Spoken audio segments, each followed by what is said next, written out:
And joining me now with more is Alexander Bloom. He's the CEO of digital asset company 2Prime. Alexander, welcome to the show. Thanks so much for having me. It has been an astronomical rise for Bitcoin.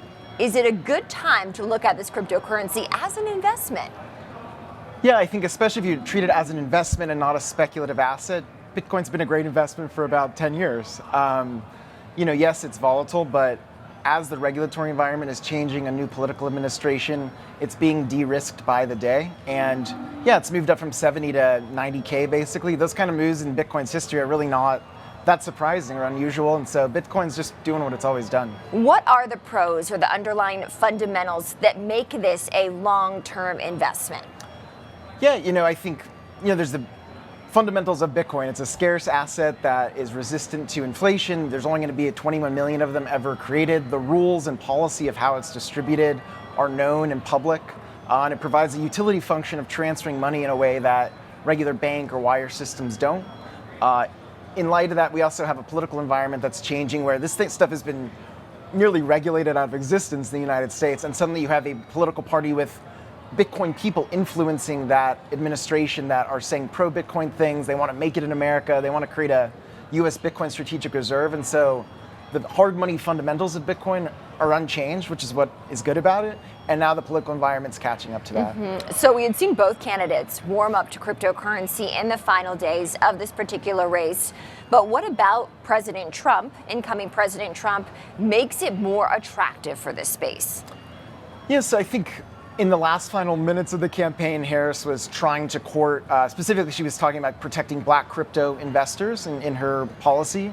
The Republicans and Trump, others outside of Trump, have been talking about Bitcoin and trying to get pro-Bitcoin legislation for years, for multiple cycles of Congress. And so his proposal is to create a US Bitcoin strategic reserve, which would then spur us kind of collection arms race to hoard Bitcoin of other nations could be a massive game changer. And the fact that it's orchestrated, told in advance means other companies, individuals and nations can try to front run that activity by the US government.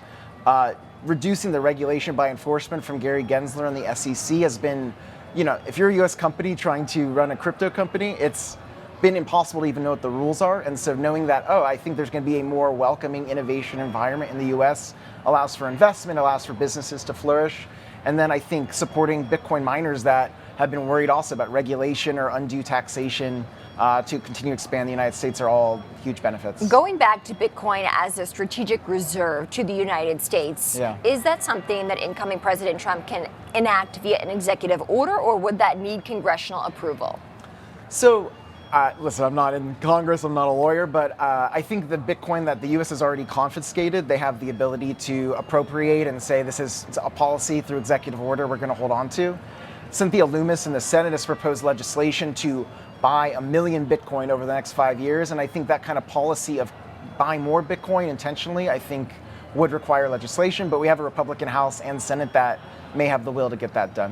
What caused the change in tide? We had seen former President Trump, when he was in office the first time, really not necessarily be a crypto friend. And some of that perhaps could be because of national security concerns.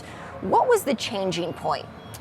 So I think two things come to mind. One is, BlackRock, the biggest asset manager in the world, created an ETF that not only gave everybody else kind of legitimate cover to say this is a worthwhile thing to look at, but it's been enormously successful. I think they just reached 40 billion in AUM today, the fastest to ever reach that size. So I think that on the financial side has given cover. And then on the political side, as Bitcoin price goes up, political influence for the industry has also gone up. The best funded PAC in this last election was Fairshake, which is a pro-crypto PAC supporting both sides of the aisle. And really, there's nobody that's going to not vote for you because you're for crypto. And so there's really no downside to being pro-crypto and supporting this United States. And so I think just the political influence has amassed for companies like Coinbase and others to fund these PACs, and there's no downside to really being for it except for more funding and more votes. So we've talked big picture, Alexander. What are the storylines in crypto that you are following? Yeah, so, for me, I think there's a lot of DeFi companies like Uniswap Labs, for example, that have had legal issues with the SEC, and they're being regulated basically like financial firms, even though they're software companies. And so I think companies like that are going to have much more room to breathe and innovate in the United States, and we'll get actual regulation out of the Houses, Congress, and Senate that will allow people to know, what am I actually allowed to do here? I think everybody wants to comply with the rules. Beyond that, I think there's a number of blockchain companies, like my friend Deborah runs a company called HealthPass One that's trying to put healthcare records on the blockchain, and I think that there's political will to allow companies like that to change the way we organize data and who has power with that data in our country. Alexander, it's great to have you on the show. Thank you so much for joining. We'll see if Bitcoin reaches 100,000 by the end of the week. What do you think?